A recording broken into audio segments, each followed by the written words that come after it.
Hi, Debbie Chu here from Chew on Vegan, and welcome back to another video. If you're new here, I'm a plant-based RN and I follow the Starch solution. On my channel, you will find quick and easy whole food plant-based recipes. So if that sounds good to you, please subscribe to my channel and make sure you hit that notification bell so you are notified every time I upload a video, which is every Tuesday and Saturday. Please follow me on Instagram at Chew on Vegan and join my Facebook group. The details for both will be in the description box below.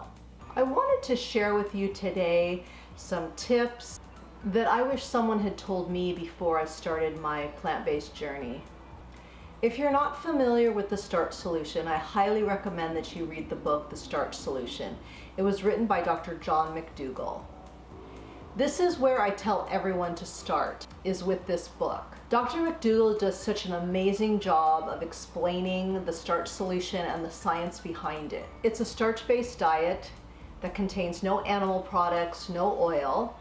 You're going to be eating whole foods and whole food starches like potatoes, rice, oats, corn.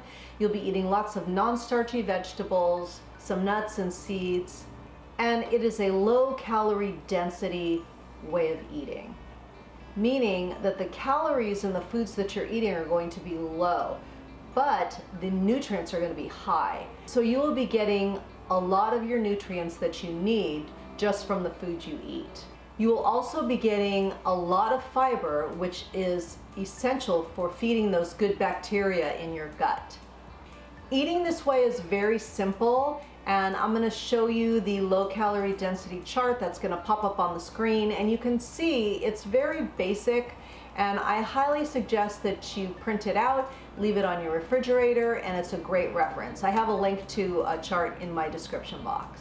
So maybe you're already vegan, but you're eating a lot of processed foods and fake meats and cheeses and things like that that are very high calorie, high in fat, and you just can't seem to lose weight, or maybe you just need to lose a few pounds and you just can't get those off. Or you're on the standard American diet where you're eating meat and dairy and you just don't know where to start. And the Starch solution could be the answer that you're looking for. I know it was for me. So stick around and I'm going to go through about 8 different tips that I think might help you. First off, I just want to say I've been a vegan for about 10 years. But for most of that time, I was a junk food vegan. I was eating processed meats and cheeses, a lot of things that came in boxes, things that weren't so healthy for me. And in January of 2020, I switched to the Starch solution, and I was able to lose those last 15 pounds. My first tip, which is number 1, is get the Starch solution. Read this book. This is a great place to start. This is where I recommend everyone to start. And there's a link in the description box that you can get a copy for yourself. You could probably get it at your library or on Audible. There's a lot of different ways you can get this book. This book is chock full of science and studies, things that were tested, and just all the years of experience that Dr. McDougall has is in this book. It is invaluable. The second tip is keeping your environment clean. You want to have only Starch solution compliant foods in the house, at least to the best of your ability. If you're like me, I'm the only one in my house that eats this way. So my husband had his own stash of stuff that he had hidden. It wasn't in my plain view. It wasn't easily accessible. So you'll have to come up with your own strategies to kind of keep yourself on track. And after a while, those foods weren't even tempting to me, and now he can have them out and they don't bother me at all, because I know if I do eat those, I'm gonna feel horrible, and I just have such a different mindset now, and those foods just don't really do anything for me anymore. Number 3 would be, don't expect to be perfect. You will have times that you slip up, and that's okay. And I slipped up plenty of times, let me tell you, and I was still able to reach my goal. So don't beat yourself up. You want to be aware of emotional eating, which was a big one for me. So I started asking myself when I noticed I would be going to the refrigerator, I wasn't really hungry, I maybe felt a little stressed, and it's like, okay, what are you stressed about? Or what are you trying to avoid? What is it that you don't want to deal with and you'd rather just eat something? So being aware of those kind of things is helpful as well. And a year and a half later, I'm still doing that. And I think I probably always will for the rest of my life. I think it's very common to be an emotional eater, and it's something that I'm just gonna have to deal with. And I just have to examine, go deep inside and try to figure out what's going on with me, what happened in my day, or what's going on in my head. Number 4 is be consistent. If you do slip up, just go back the next meal, get back on track the next meal or the next day. Don't let it totally sideline you where you're like, okay, that's it, forget it, I'm not gonna do this anymore, I can't do it. It's okay, you slipped up, no problem. Just get right back on. Consistency is what is going to carry you through. It's about progress, not perfection. Number 5 is be prepared. You need to food prep every week. It doesn't take that long, and it is so worth it. Even if you just steam up a bunch of veggies, you bake some potatoes, you have all the fixings for salad in your fridge, that's gonna take you very far. Make sure you have those things in the fridge, you have plenty of fruit, you have oatmeal, things that are quick and easy that you can grab.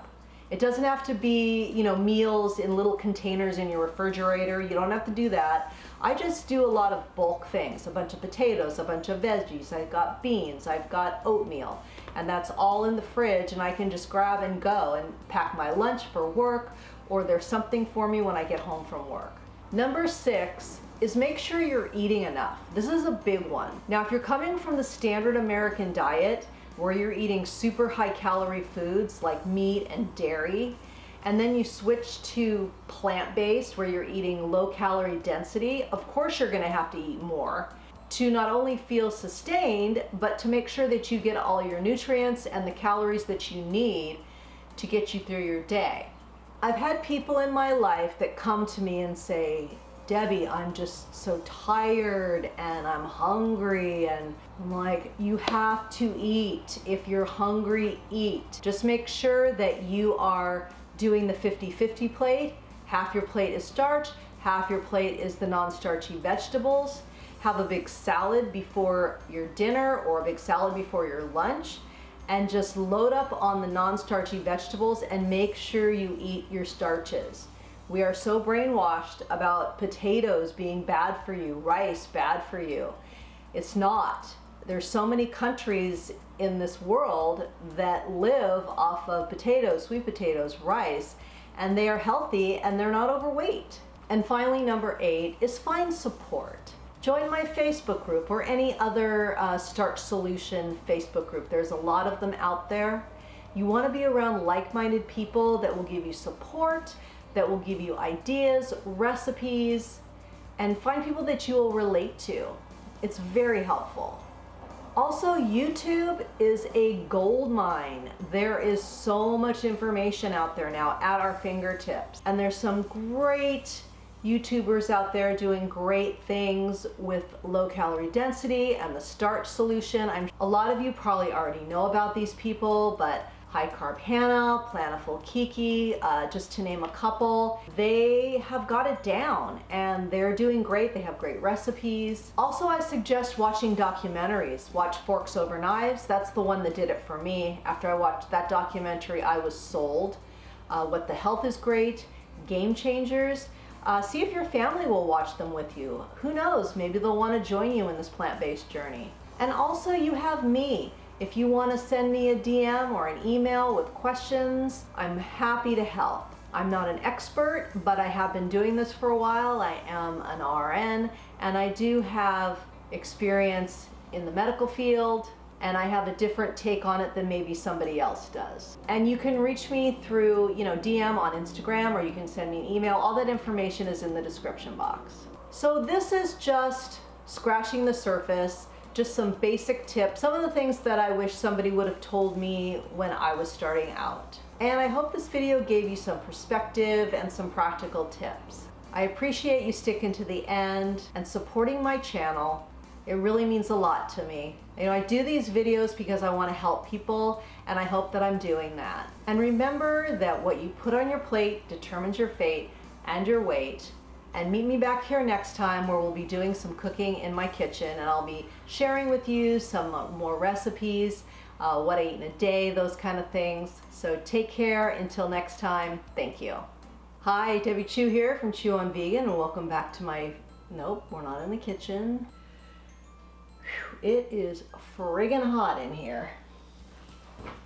You'll also be getting a ton of fiber, which is so great to feed those good bacteria. You'll also be getting plenty of fiber that is so good for the... You will also... So my first tip, number one, is to... I've had some people in my life that... Oops. You can tell I get fired up about this stuff.